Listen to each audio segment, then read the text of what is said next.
Hija xokkanti l-esperjenza li qasmet magħna mara partikolari li l-ġimgħa l-oħra daħlet l-isptar sabiex tagħmel l-operazzjoni tal-katarretti dan wara li l-professjonisti f'Mater Dei qalula li kontra qalbhom kellhom jipposponu l-intervent għaliex anke l-katarretti insabu out of stock.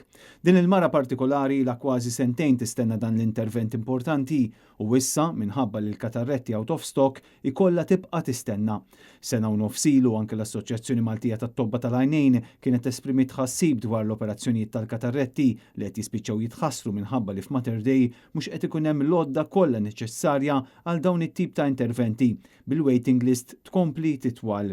Din tal-katarretti mhix l-unika problema li hemm fis-settur tas-saħħa kif fl-aħħar jiem irrapportajna dwar stennija ta' 6 xhur biex persuni jagħmlu l-istrument, anzjani fuq stretchers fl-isptar, stennija kbira fil-polyclinics, mediċini out of stock u asmatiċi li issa qed jingħataw inhalers inferjuri bil-maġġoranza tan-nies jgħidu li l-Gvern ħalla s-settur tas-saħħa f'diżastru sħiħ. Hemm ukoll problemi enormi relatati mal-mediċina li tintuża għal kura tal-kolesterol fost lista twila ta' pilloli oħra li jinsabu out of stock. Aħna qed nitkellmu fuq diversi mediċini out of stock, qed nitkellmu fuq figura ta' 250 mediċina. Fl-aħħar jiem anke l-President tal-Assoċjazzjoni tat-Tobba Martin Balzan appella għal aktar investiment fl-infrastruttura fiswali u f'apparat adekwat. Dan apparti li tkellem dwar il-problema ta' nuqqas kbir ta' spazju kaġun ta' żieda enormi fil-popolazzjoni.